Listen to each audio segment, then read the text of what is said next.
नमस्कार। आज आम आलोचना करवा चंद्रग्रहण पर केमिति राशि मानकर प्रभाव, चंद्रग्रहण पर ग्रह मानकर प्रभाव केमिति राशि उपर रहिबो। प्रथम राशि आज आलोचना करूची मिथुन राशि पर केमिति तारा ग्रह मानकर प्रभाव रहिबो। चंद्रग्रहण गला पर केमिति प्रभाव रहिबो, भलो कि खराब, व्यवसाय, फाइनेंस, कैरियर सेक्टर कौन कौन हबो तार विषय आज आलोचना करिबा।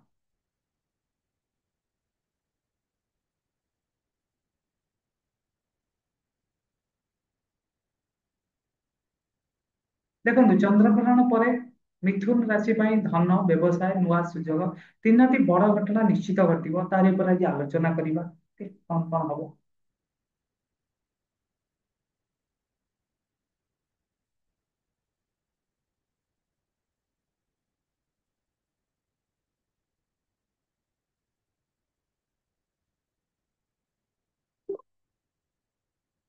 प्रथम तो जो चंद्रग्रहण हैला एथरक फुल मून बा बहुत रेड रेड मून ताकू कुआ जाउची। बहुत प्रभाव थला ए चंद्रग्रहण, बहुत बड़ चंद्रग्रहण एबे हेतला।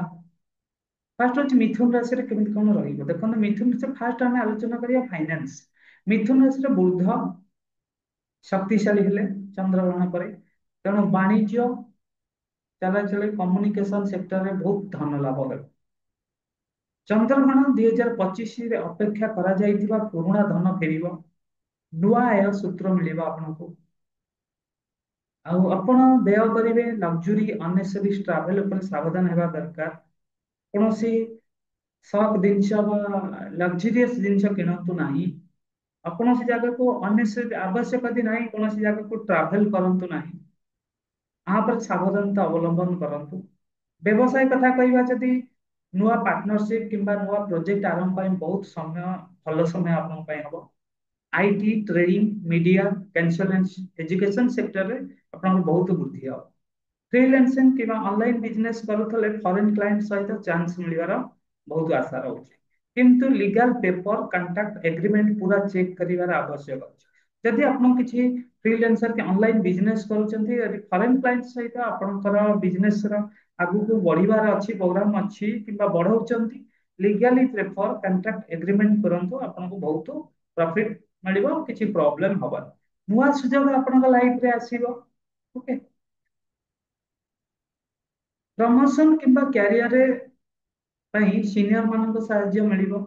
ଗଭର୍ଣ୍ଣମେଣ୍ଟ ଏକ୍ଜାମ, ସ୍କିଲ୍ ଟ୍ରେନିଂ କିମ୍ବା ଚେଞ୍ଜ କରିବାକୁ ଚାହୁଁଛନ୍ତି, ବହୁତ ଶୁଭ ସମୟ ଆପଣଙ୍କ ଲାଇଫରେ ହବ। Communication skill, writing, speaking, marketing ରେ ସକ୍ସେସ ଚାନ୍ସ ବହୁତ ରହିଛି ମିଥୁନ ରାଶି ପାଇଁ। ଆପଣଙ୍କ ପାଇଁ ରେମିଡି ଆଉ ଟିପ୍ସ ହଉଛି ପ୍ରତିଦିନ ଗଣେଶ ବୁଦ୍ଧଙ୍କୁ ପ୍ରାର୍ଥନା କରନ୍ତୁ, ଗଣେଶ ଦେବତାଙ୍କୁ ପ୍ରାର୍ଥନା କରନ୍ତୁ। ପାନା ବା ରତ୍ନ ଜନ୍ମ କୁଣ୍ଡଳ ଶୁଭ ପିନ୍ଧିଲେ ବିଜନେସ ଗ୍ରୋଥ ହେଇଥାଏ। ବୁଧବାର ସବୁଜ ପୋଷାକ ପିନ୍ଧିବା, ମନ୍ତ୍ର ଓ ବୁଦ୍ଧାଦିତ୍ୟ ନାମ ଜପ କରନ୍ତୁ, ଆପଣଙ୍କ ଲାଇଫରେ ବହୁତ କିଛି ଡେଭଲପମେଣ୍ଟ ହବ। ଏ ଥିଲା ଚନ୍ଦ୍ରଗ୍ରହଣ ପରେ ମିଥୁନ ରାଶିର ପ୍ରଭାବ କଣ କଣ ରହିଥିଲା ତାର ବିଷୟରେ ଆଲୋଚନା କଲେ। ରହୁଛି, ଯଦି ଭିଡିଓଟି ଭଲ ଲାଗୁଥାଏ ସେୟାର କରନ୍ତୁ, ସବସ୍କ୍ରାଇବ କରନ୍ତୁ। ନମସ୍କାର।